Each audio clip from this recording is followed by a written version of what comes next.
Bapak Ibu para jamaah sekalian, ada satu persoalan yang kita akan bahas malam hari ini, yaitu masalah orang yang sering meninggalkan sholat pada masa-masa lalunya, terus kemudian dia bertaubat kepada Allah Subhanahu wa Ta'ala. Nah, setelah dia bertaubat kan mestinya dia sholat, dia tunaikan sholat itu, tapi waktu dia sebelum menunaikan sholat itu berarti ada hutang sholat yang belum dia tunaikan. Makanya kita mengenal di dalam syariat itu ada yang disebut dengan qadha sholat. Nah, qadha sholat ini sebenarnya sudah menjadi ijma. Ijma itu sepakat ulama untuk mengatakan qadha sholat itu wajib ditunaikan. Apakah dia tidak sholat itu disebabkan ada uzurnya? Uzur itu penyebab yang menjadikan dia tidak sholat itu tidak berdosa karena ada uzurnya, tapi dia diwajibkan mengqadhanya. Atau dia tidak sholat itu tidak ada uzur. Tidak ada uzur. Nanti saya jelaskan apa maknanya uzur ini. Ada yang mengatakan bahwa yang tidak sholat dan tidak ada uzur, tidak sholat, tidak ada uzur, maknanya mungkin ya karena malas saja tidak sholat. Maka kemudian mereka mengatakan tidak wajib untuk mengqadhanya. Nanti saya sampaikan pendapat siapa sebenarnya yang dihidupkan kembali. Nah, Bapak Ibu sekalian, yang namanya sholat itu pastilah sesuatu wajib yang diwajibkan Allah. Tentu sholat yang dimaksud adalah sholat 5 waktu. Kalau sholat sunnah itu kan tidak wajib diqadha. Tapi sholat fardu niku sing 5 waktu itu kan harus diqadha kalau kita pernah meninggalkannya setelah kita itu taklif. Nah, taklif niku napa? Taklif niku kalau kita sudah punya sifat kalau kita sudah masuk kategori mukallaf yang diwajibkan Allah terhadap sesuatu yang disyariatkan. Apa misalnya taklif niku? Sudah mimpi basah. Kalau perempuan sudah haid, lalu kemudian akalnya sehat, lalu apa lagi tadi? Tidak sudah haid atau sudah mimpi basah, kemudian akalnya sehat, lalu dia dalam keadaan sadar, dia dalam posisi sadar, dia tidak kemudian dalam posisi yang misalnya pingsan dan sebagainya. Nah, orang yang sudah mukallaf itu kan wajib sholat. Sehingga misalnya sekarang ini ada di antara kita, misalnya dia mukallaf itu ketika usianya misalnya 15 tahun. Ya. Ibu-ibu misalnya 15 tahun baru haid. Bapak-bapak ini misalnya 15 tahun baru mimpi basah. Ketika itu panjenengan dalam posisi sehat, dalam posisi akalnya sehat, maka pada waktu itu jenengan itu sudah wajib untuk menunaikan sholat. Ya. Tapi ternyata jenengan tidak tunaikan sholat itu, lalu usia 20 tahun baru panjenengan sadar. Bermakna ada 5 tahun panjenengan tidak sholat. Nah, tidak sholat 5 tahun itu jangan ditinggal itu. Itu wajib untuk diqadha. Ya, wajib diqadha. Tapi itu tadi nanti saya sampaikan ada pendapat yang mengatakan tidak wajib diqadha. Sing wajib diqadha niku adalah orang yang tidak sholat disebabkan karena dia misalnya lupa, karena dia tidur misalnya. Jenengan misalnya sudah sekarang kan misalnya kalau waktu zuhur itu setengah 12, Dan jenengan jam setengah 12 kurang 5 kok malah tidur. Ya. Lalu bangun itu sudah selesai waktu asar. Bagaimana ya? Lah itu wajib diqadha. Ya. Tapi kalau kemudian tidak menunaikan sholat itu disebabkan karena dia belum mau sholat. Wajib tak sholatnya? Wajib, kata dia. Kok kamu tidak sholat? Ya saya belum mau sholat. Maka itu menurut sebagian orang ini dikatakan tidak wajib untuk diqadha. Nah, nanti saya jelaskan nih pemaknaan dari hadis itu. Jadi begini Bapak Ibu, ada riwayat dari baginda Nabi Sallallahu Alaihi Wasallam dalam Sahihul Muslim dikatakan an Anas radhiyallahu anhu qala. Dari Anas radhiyallahu anhu dia berkata qala Rasulullah sallallahu alaihi wasallam, Rasulullah sallallahu alaihi wasallam bersabda, "Iza raqada ahadukum 'anis shalah." Kata Nabi, apabila salah seorang di antara kalian itu dia tertidur, ya, tertidur sehingga kemudian dia tidak sholat, aw ghafala anha, atau dia lupa terhadap sholat itu, falyusalliha iza zakaraha, maka dia harus sholat ketika dia mengingatnya. Ya, fa inna Allah yaqulu, karena Allah Subhanahu wa taala telah berfirman, wa aqimis sholata li dzikri, dan dirikanlah sholat untuk mengingatku. Nah, itu sabda Nabi. Jadi Nabi katakan barang siapa yang lupa menunaikan sholat atau kemudian dia tidur lalu tidak menunaikan sholat, maka sholat itu wajib untuk dia lakukan ketika dia ingat. Ya, jadi kalau menjangan pingin tidak sholat tapi tidak berdosa, ya tidur boleh, gitu. Atau nanti panjenengan misalnya tidak sholat niku lupa, bisa juga. Ada lagi termasuk misalnya karena gila. Nah, orang gila itu tidak perlu sholat. Makanya kalau panjenengan pengen tidak sholat, ngaten mawon, aman nih aman. Ya. Nah itu yang pertama. Lah hadis yang kedua dikatakan an Anas bin Malik, dari Anas bin Malik, dari Nabi sallallahu alaihi wasallam, dari Nabi sallallahu alaihi wasallam qol, beliau bersabda, man nasiya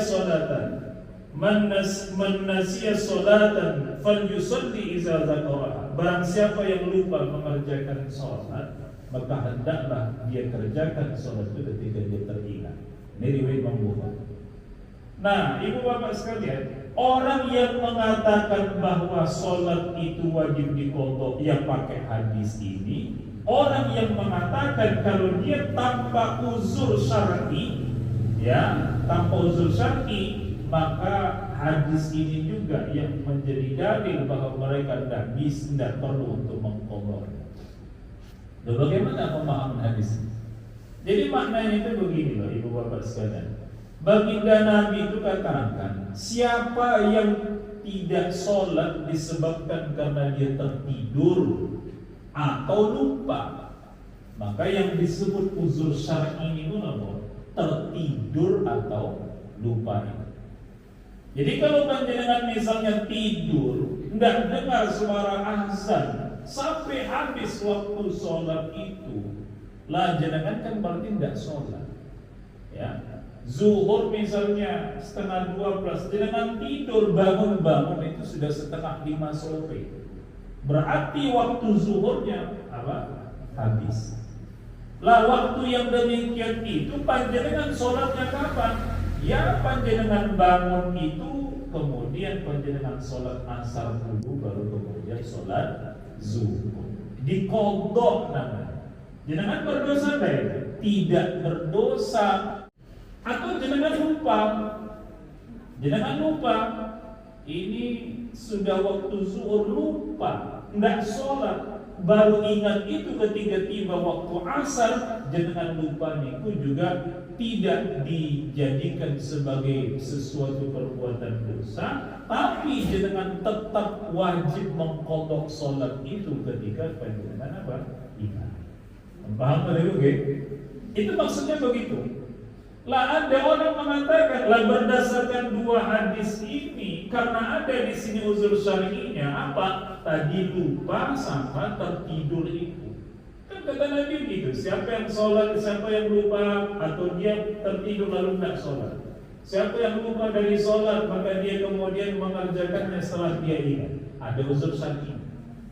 Nah, ada yang mengatakan berarti kalau ada orang yang tidak sholat itu disebabkan karena dia tidak mau sholat.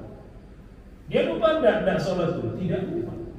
Dia satu tidur tidak tidur. Lalu kamu kemudian tidak sholat, kata dia, saya baru sholat besok saja. Nah, itu seketahun misalnya. Ya, lalu bagaimana itu? Berarti tak punya uzur syar'i. Lah kata mereka yang kayak gitu itu tidak perlu dipotong. Jangan coba bayangkan, bagaimana mungkin usia 15 tahun misalnya dia sudah wajib sholat. Lah usia 50 tahun baru kemudian dia mau sholat. Berarti ada berapa tahun dia itu? Ada 35 tahun dia tidak sholat, itu tidak wajib diqadha. Karena apa? Karena hadis ini juga katanya. Di sini di hadis ini dikatakan siapa yang lupa atau siapa yang tertidur. Berarti kalau dia tidak lupa, tidak tertidur, dia tidak wajib apa? Qadha. Nah, saya sampaikan pada Bapak Ibu itu keliru pemahaman yang sedemikian itu. Saya coba gambarkan. Apa kata Imam Nawawi? Imam Nawawi itu ketika mensyarah hadis ini menjelaskannya, beliau mengatakan begini. Qauluhu sallallahu alaihi wasallam, sabda Nabi sallallahu alaihi wasallam, man nasiya as-salata, barang siapa yang lupa dari salat, falyusalliha idza dzakaraha, maka hendaklah dia menunaikan salat itu ketika dia ingat. Dan kata Nabi tadi begitu, siapa yang lupa lalu dia tidak salat, dia menunaikan salat ketika dia ingat. Fihi wujubil qada'il fariidatil fa'itah. Kata beliau, itu menjadi dalil wajibnya qadha salat yang fardu itu bagi yang tidak mengerjakannya, ya, sawa'un tarakaha bi uzrin, meskipun dia itu meninggalkannya ada uzur, kanomin, seperti halnya dia tertidur, au nisyanin, atau dia dalam posisi lupa, am bi ghairi uzrin, ataupun dia tidak dalam keadaan uzur. Artinya apa? Semua yang lupa dari sholat itu, lupanya karena ada uzur syar'i kah, berupa dia tertidur atau lupa, atau tidak ada uzur syar'i, wajib qadha sholatnya. Itulah maksudnya. Jadi wajib mengqadha sholat itu, tidak boleh tidak disolat. Wa innama qaida fil hadisi bin nisyani, ya. Hadis ini tadi menggunakan pembatasan dengan ungkapan bin nisyani itu karena lupa itu dikhuruji ala sababin, untuk mengeluarkan sebab-sebab. Apa sebabnya? Dikatakan li'annahu iza wajabal qadha'a, li'annahu iza wajabal qadha'u 'ala al-ma'zur, ya, baik dia itu kemudian tidak menunaikan sholat itu bagi orang yang ada uzur, fabaiku ataupun tidak, aula bil wujubi, tentu lebih kemudian diwajibkan. Maksudnya gini, orang yang tidak sholat karena ada uzur syar'i itu kan wajib untuk qadha. Lah tentu saja dia yang punya uzur syar'i saja wajib untuk qadha, fabaiku yang tidak punya uzur syar'i aula bil wujubi, tentu akan lebih wajib lagi. Itulah maksudnya. Jadi artinya itu apa? Kalau kita tidak sholat karena ada uzur, kita tertidur atau karena kita lupa, lalu kita mengerjakannya nanti setelah kita ingat. Lalu bagaimana dengan orang yang tidak punya uzur kok tidak wajib sholat, itu bagaimana? Makanya Imam Nawawi katakan maknanya hadis itu, kalau orang yang punya uzur saja wajib dia mengqadha sholat itu, apalagi orang yang tidak punya uzur. Itulah maksudnya. Kenapa?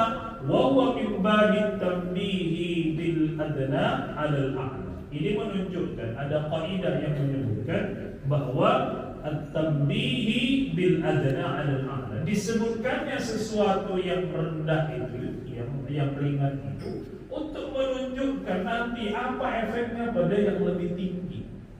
Kalau kita tertidur, kalau kita lupa tidak sholat, itu uzur syar'i, berarti kondisinya lebih rendah. Jadi kalau misalnya dikatakan, lah kamu kok tidak sholat, saya tertidur, ya berarti dimaafkan. Lalu bagaimana kemudian kalau dia tidak tidur, dia tidak lupa, terdengar kumandang azan, kok tidak sholat? Ya mestinya dia tidak punya uzur syar'i, itu lebih berat. Bermakna yang ringan saja itu dia tetap diwajibkan sholat, diwajibkan qada, apalagi yang tidak punya uzur syar'i yang lebih berat. Itulah maksudnya Bapak Ibu sekalian. Jadi jangan lupa ini panjenengan. Saya sering katakan hitung-hitung harinya, berapa hari panjenengan misalnya ketika dulu setelah masuk masa mukallaf itu jangan enggak sholat. Itu perlu diingat-ingat. Ya. Lalu kemudian dikatakan, siapa yang mengatakan bahwasanya tidak wajib sholat dan tidak wajib qada itu? Nah, itu Syekh Imam Nawawi juga mengatakan, ajma'al ulama'ul ladzi yu'taddu bihi. Sudah ijma', sudah sepakat ulama yang ilmunya itu tidak perlu kita ragukan. Apa? Ala anna man taraka as-salata 'amdan lazimahu qada'uha. Beliau katakan, sepakat ulama itu orang yang meninggalkan sholat wajib itu wajib mengqadanya. Ya, dia punya uzur syar'i atau tidak punya uzur syar'i. Wa khalafahum Abu Muhammad Ali bin Hazm. Ya, hal ini diselisihi pendapat ulama yang ijma' tadi ini diselisihi oleh seseorang namanya Abu Muhammad Ali bin Hazm. Atau kita mengenalnya Ibnu Hazm. Sebentar Ibnu Hazm itu. Ibnu Hazm itu kalau dalam mazhabnya itu tidak dari mazhab Syafi'i, tapi mazhabnya Daud Az-Zahir. Jadi dia itu termasuk orang yang memahami sesuatu itu berdasarkan teksnya, dalil itu.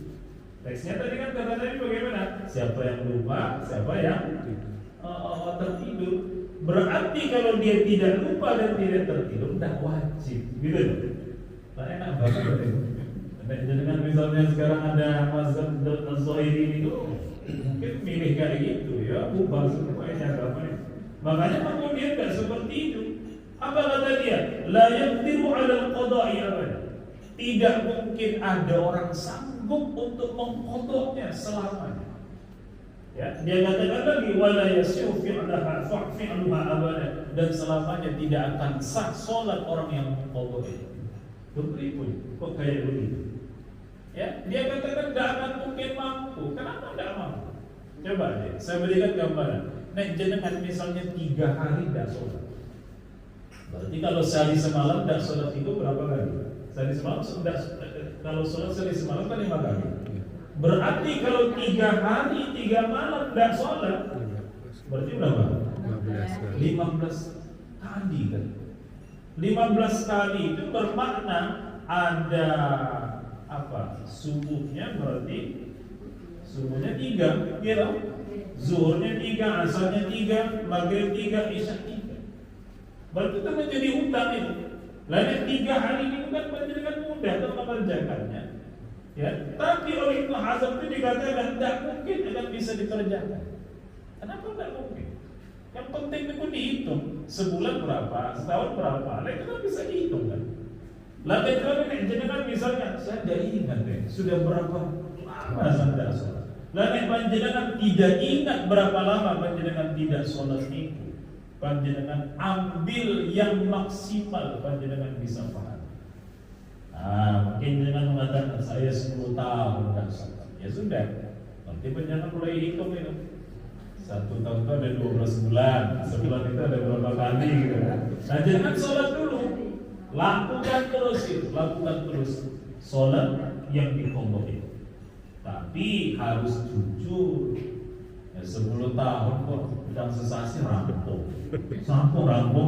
Ada benar itu. Jadi maksimalkan 10 tahun. Lah qadha panjenengan itu Bapak Ibu sekalian, maaf, ternyata panjenengan kemudian belum 10 tahun mengqadha salat itu, maaf, Allah menghendaki kita berpulang menghadap Dia. Insya Allah itu akan diampuni Allah. karena sudah ada usaha. Ini tidak ada usaha, tidak mungkin. Bagaimana mungkin hutang kepada Allah itu semacam itu? Lah ini juga Ibnu Hazm itu mengatakan begitu. Maka kata Imam Nawawi, dia itu panjang lebar mengemukakan alasan-alasan, tapi tidak ada yang bisa merujuk kepada dalil yang menjelaskan bolehnya orang meninggalkan sholat itu tanpa qadha, gitu. Jadi tidak ada pendapat dia yang bisa dipakai. Makanya namun panjenengan nanti misalnya di YouTube atau ada di WA muncul kemudian pengumuman kalau yang tidak sholat tidak apa-apa, sih penting taubatan nasuha saja. Ini dari golongan salafi itu sudah muncul. Saya pas ngaji seperti ini di salah satu perumahan masih daerah dekat dengan Dumwidan itu kok saya lupa itu ternyata salah seorang yang mengatakan demikian itu adalah Firanda. Nah, jenengan buka YouTube Firanda Anjirjan itu jenengan harus paham itu salah. Jadi itu mengatakan kalau misalnya jenengan sudah taubat 5 tahun jenengan tidak sholat, ya taubatlah dengan taubat dan nasuha. Ya bagaimana? Ya kerjakan sholat. Terus kemudian hutangnya bagaimana? Tidak ada hutang loh, tidak ada hutang. Gitu loh. Jadi Bapak Ibu, itu loh yang dimaksud. Ibnu Hazm itu dulu sudah mengemukakan itu, tapi dibantah oleh para ulama karena dia tidak pernah menunjukkan dalil yang membenarkan pendapatnya. Nah, makanya ada satu riwayat begini dari Ibnu Abbas. Ja'a rajulun ila Nabi sallallahu alaihi wasallam, ada seorang laki-laki datang pada Nabi, dia katakan, ya Rasulullah, inni ummi matat wa 'alaiha shawmu syahri. Ibu saya baru saja meninggal dunia, kata dia. Nah, tapi dia punya hutang puasa 1 bulan. Afa'aqdihi, apakah aku harus mengqadha anha untuk dia? Kata Nabi, na'am dia. Kamu harus mengqadhanya. Fadailullahi ahaqqu ayyuqda. Hutang kepada Allah itu lebih wajib untuk dibayarkan dibandingkan kemudian hutang kepada yang lain. Jadi artinya apa? Qadha salat itu termasuk hutang kepada Allah. Jangan sampai kemudian kita tidak membayar. Bahkan seperti puasa saja itu sudah disabdakan Nabi bahwasanya kalau ada orang yang meninggal dunia meninggalkan hutang puasa, maka wajib diqadha oleh keluarganya. Ya. Loh itu kalau puasanya puasa apa? Ramadan yang bukan disebabkan karena yang bersangkutan itu nah, yang bersangkutan itu misalnya haid pun seperti itu kan, jadi kodok kan? Kalau haid kan dikodok kan? Artinya itu apa? Hutang puasa itu tidak bisa dilepaskan saja. Sholat yang kemudian ketika haid itu tidak dikodok itu benar. Tapi kalau misalnya puasa itu harus dikodok. Nah, pemaknaannya itu apa? Puasa itu hutang kepada Allah, sholat itu kayak hutang kepada Allah. Tapi kecuali kayak ibu-ibu nek menjenengan misalnya haid, menjenengan tidak sholat tidak perlu dikodok. Sudah saya jelaskan belum itu? Ada loh hal-hal yang dikodok di dalam sholat wanita haid itu. Jadi jangan lupa. Misalnya ngapunten, saya berikan sedikit gambaran. Jangan misalnya haidnya itu di waktu zuhur jam 2, jangan belum sholat zuhur. Maka besok jangan lupa ketika haid jangan selesai zuhur itu ya harus dikodok. Mengapa demikian? Karena jenengan haidnya itu sudah masuk pada waktu sholat zuhur. Panjenengan belum sholat pada waktu itu, ya. Kecuali nek jenengan haidnya itu jam 10 pagi, tidak ada yang perlu dikodok karena tidak ada waktu sholat yang wajib pada waktu itu. Jadi itu perlu dikodok. Atau lagi jenengan selesai haidnya itu sewaktu sholat asar. Sholat asar panjenengan mandi, jangan lupa zuhurnya jadi kodok. Ya, karena panjenengan sebenarnya tidak tahu jenengan bersih dari haid itu di waktu zuhur atau di waktu asar. Makanya kemudian asar itu panjenengan selesai mandi dari haid itu lalu panjenengan sholat asar, jangan lupa zuhurnya diqadha. Nah, jangan misalnya selesainya haid itu di waktu maghrib, itu tidak perlu mengkodok salat asar. Yang dikodok itu sing bisa dijamak. Sing bisa dijamak ini mana? Zuhur sama asar, maghrib sama isya. Subuh dah, jangan selesainya itu sebelum waktu zuhur, tidak perlu ada kodok. Kecuali tadi waktu awal haid itu jangan ada salat yang perlu jangan kerjakan atau tidak. Anak jenengan misalnya waktu zuhur, sholat zuhur, habis sholat zuhur selang setengah jam jenengan maaf pipis, lah kok head, lah berarti jenengan tidak perlu ada kodok. Itu yang dimaksud. Jadi kodok itu ya wajib untuk ditunaikan. Apakah jenengan ada uzur ataupun tidak ada uzur? Baik, itu dulu. Monggo sebelum dilanjut karena di hadapan kita ada rezeki dari Allah. Monggo kita nikmati bersama, diawali dengan berdoa. Bismillahirrahmanirrahim. Allahumma barik lana fima razaqtana wa qina adzabannar. Monggo Bapak Ibu. Apa lagi? Dinikmati dulu. Monggo. Punya kasih itu, undang kan? Setengah jam. Mulai tengah sama tak? Apa? Tengah sama udah mulai tadi. Cepat nih kita. Baik, kita lanjut dulu. Nah, Bapak Ibu, itu oke. Jadi yang penting jangan pahami, kodok sholat itu wajib untuk ditunaikan.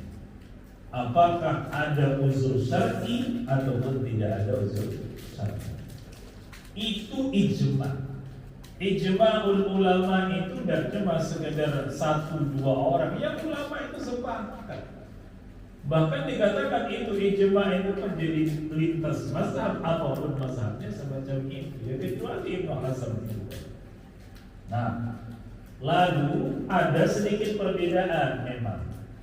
Kalau menurut di dalam kitab Fathul Mu'in itu dijelaskan pendapat seorang ulama, Imam Ibnu Hajar.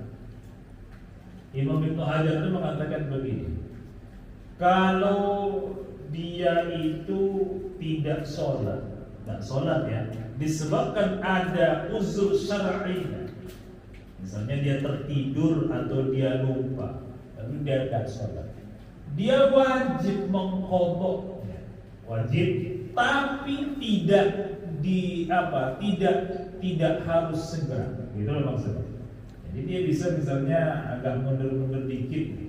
Tapi kalau dia itu tidak ada uzur syar'i kok tidak sholat, berarti malas sholat itu, maka harus dia segera mengqadha. Bahkan kata Imam Ibnu Hajar itu begini, wa annahu yahrumu alaihi tatawwu, haram baginya menunaikan amalan-amalan sunnah. Jadi tak boleh menurut Imam Ibnu Hajar itu untuk menunaikan amalan-amalan sunnah. Misalnya apa amalan sunnah itu? Ya qabliyah, ba'diyah. Termasuk di dalamnya bahkan di bulan Ramadan sholat tarawih. Amalan-amalan sunnah itu tidak boleh ditunaikan. Dia harus habiskan waktu dia itu untuk mengqadha sholat yang dia tinggalkan itu, kecuali untuk istirahat dan untuk mencari nafkah. Jadi yang boleh dia tidak sholat itu untuk istirahat dia atau untuk mencari nafkah. Maka selain itu dia harus menunaikan qadha itu, kata Imam Ibnu Hajar. Tapi ya hal yang semacam ini tidak disepakati ulama. Artinya beliau memfatwakan sedemikian itu untuk menunjukkan pentingnya mengqadha sholat itu, karena khawatir nanti sebelum selesai qadha sholat itu dia meninggal dunia, maka dia harus usahakan itu. Gitu. Tapi kalau sebagai ulama yang lain di Indonesia ini, misalnya Al-Marhum Habib Mansur Al-Musawa itu mengatakan, ya tidak apa-apa, jenengan melakukan yang sunnah juga perlu ditunaikan. Ya waktunya sunnah ya sholat sunnah, tapi nanti waktunya sholat wajib ada waktu baru kemudian diqadha. Nah, itu terjadi perbedaan di situ, tapi perbedaan yang dimaksud itu tidak berarti tidak qadha. Itu beda dengan Ibnu Hazm tadi. Ibnu Hazm itu tidak perlu qadha. Kenapa? Tanpa uzur syar'i. Tadi katakan Imam Nawawi, lawak orang yang ada uzur syar'inya saja wajib qadha, apalagi tidak ada uzur syar'inya. Itulah maksudnya. Jadi ibu bapak sekalian, ini penting untuk diingat. Intinya itu, sehingga kembali kepada Allah dengan membawa kepada Allah. Memohon kepada manusia saja wajib disawal, memohon kepada Allah. Itu. Ada pertanyaan sampai di sini? Caranya mengkodok sudah paham? Caranya ya. Caranya mengkodok itu jenengan bisa mengambil waktu kapanpun, ya, kapanpun, asalkan jangan pada waktu yang diharamkan untuk menunaikan sholat. Misalnya apa? Habis sholat asar, habis sholat subuh. Nah makanya kalau saya itu menyarankan begini, kodoknya itu kodok sholat asar itu tidak apa-apa itu, tidak apa-apa. Kalau sholat itu sholat asar atau sholat subuh. Jadi sebagiannya begini, supaya tidak ada keraguan. Bisa jadi juga sebenarnya kodok itu ditunaikan, kan? Saya keliru tadi. Bisa jadi juga kodok sholat itu ditunaikan, misalnya habis asar, kemudian habis subuh. Kalau kita kemudian menunaikan sholat asar habis kodok. Jadi misalnya gini, jangan misalnya ingin mengkodok sholat subuh gitu kan, Allahu Akbar, sholat berjamaah, sudah ada lillahi ta'ala, dan jangan berdiri lagi. Sholat apa? Sholat subuh lagi. Tapi niatnya kodokan. Nanti sholat zuhur bersama imam misalnya berjamaah, habis sholat zuhur jangan berdiri lagi. Yang tadi adaan, yang kedua apa? Kodokan. Asar begitu juga, maghrib isya. Berarti panjenengan sudah menunaikan satu hari yang ditinggalkan. Bisa begitu. Atau kemudian panjenengan bisa menunaikannya di malam hari. Habis sholat isya, jangan kumpulkan semua. Subuh sholat dulu, baru zuhur, baru kemudian asar, baru kemudian maghrib, isya, subuh. Begitu seterusnya. Nah, jangan bisa mengerjakannya berapa kali pun boleh pada waktu itu. Jangan misalnya ingin 10 kali, berarti subuhnya 10 kali, zuhurnya 10 kali, asarnya 10 kali, maghrib 10 kali, isya 10 kali. Jadi memang sebaiknya dalam posisi yang seperti itu, ya urutkan saja subuh, zuhur, asar, maghrib, subuh, zuhur, asar, maghrib, isya gitu ya. Jangan subuh 10 kali, kemudian zuhur 10 kali. Jadi diurutkan, waktunya itu diurutkan, tapi ambil waktunya di malam hari. Boleh semacam itu. Nah, mungkin panjenengan bertanya lagi, bagaimana kalau sholatnya seperti itu, waktu sholat zuhur dikerjakan di malam hari, kira-kira bacaannya dijaharkan atau disirkan? Gitu kan? Di malam hari sholatnya zuhur. Lah kalau ulama itu ada mengatakan gini, sholat itu ada yang mengambil zuhur itu adalah sholat yang bacaannya itu adalah sir, maka disirkan. Tapi yang kuat tidak begitu. Yang kuat itu posisinya di siang atau di malam hari. Jadi kalau misalnya di malam hari jangan sholat zuhur, jangan banterkan suaranya, tidak apa-apa. Tapi kalau posisinya di malam hari, sama juga jangan sholat maghrib yang ambil posisinya itu di siang hari.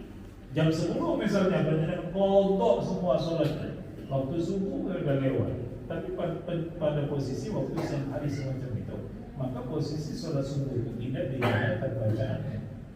Begitu juga zuhur, asar, maghrib, isya kalau dikerjakan di siang hari.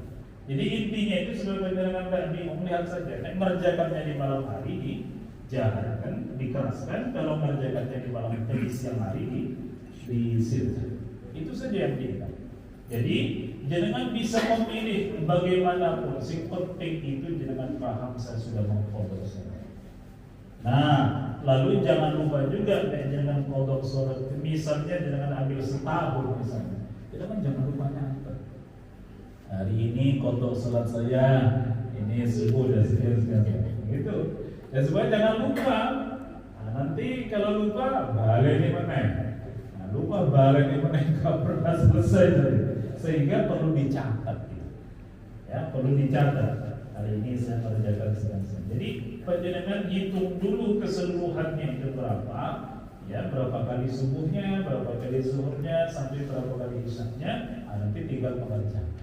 Itu loh Bapak Ibu. Jadi jangan lupa itu memang harus dipotong salatnya, jangan pernah datang ke salat. Oke. Ada lagi yang lain mungkin? Perlu ditanyakan? Iya, monggo.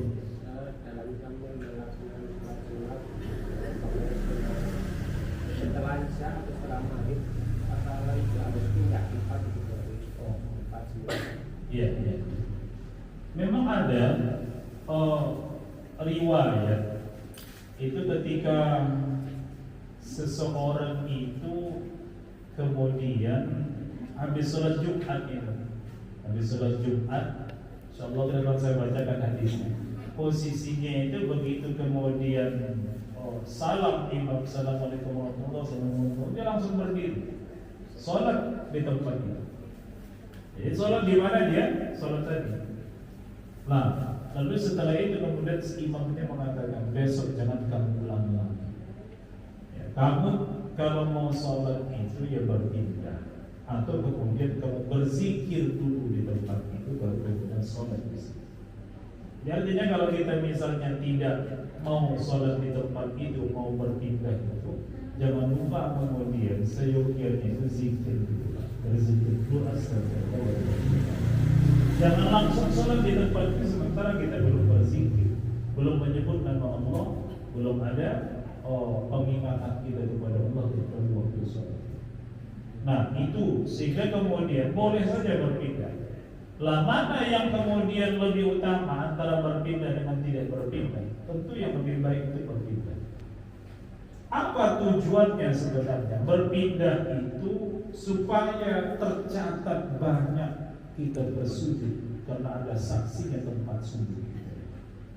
Nah, jangan misalnya ambil satu bagian sajadah ini, jangan sholat di sini, lalu sholat sunnahnya di situ, tanpa berpindah.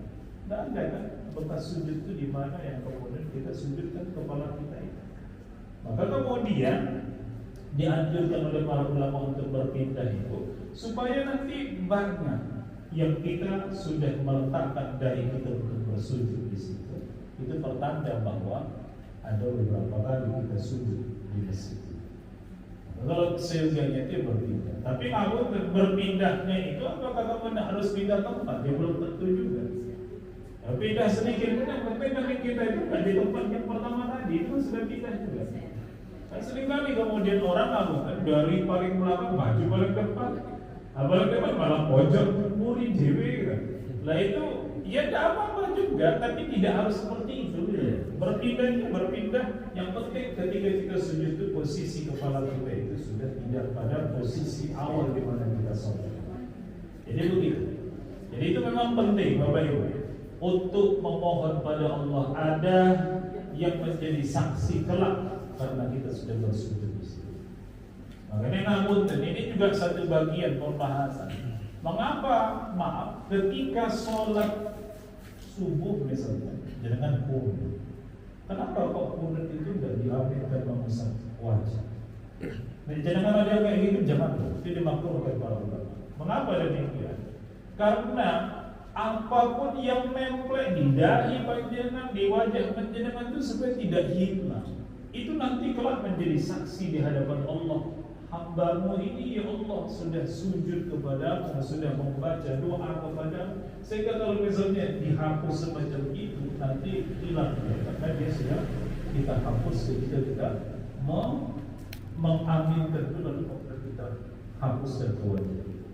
Maka di dalam sholat itu nempel apapun itu biarkan saja. Sing penting sing nempel itu enggak telat cecat. Telat cecat udah ya dengan hilangkan gitu. Kalau basah ya dengan harus hilang lagi sholatnya. Ya, karena dia dikatakan najis itu kalau ketika posisinya masih basah. Kalau dia sudah kering itu tidak ada masalah. Kalau sudah masih basah ya hilangkan dengan kemudian bersihkan dulu. Perlu kemudian perlu ya wudu lagi baru kemudian sholat. Jadi gitu. Jadi boleh untuk sholat itu lebih utama berpindah dari satu kondisi sholat yang wajib kemudian ke sunnah pindah saja. Tapi itu tadi tidak wajib untuk jauh-jauh pindahnya.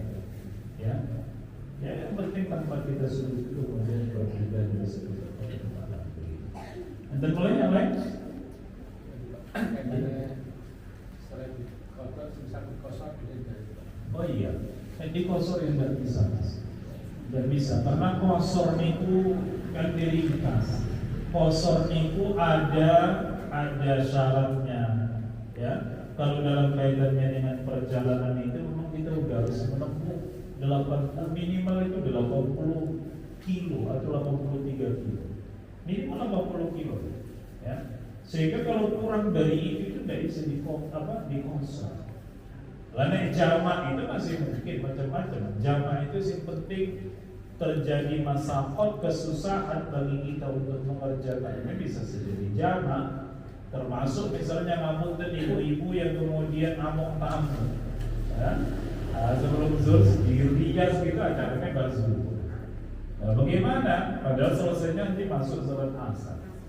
Bahkan kadang asar juga masih susah sekali. Nanti bisa saja dijamak. Tapi dalam pengertian kalau kosor itu posisinya memang harus melebihi dari 80. Dan kosor itu selalu dalam keadaan perjalanan. Jamak itu tidak. Jamak itu jangan sakit misalnya, sakit. Misalnya ada posisi mau dibedah, mau operasi, jam berapa? Habis habis zuhur sudah harus masuk.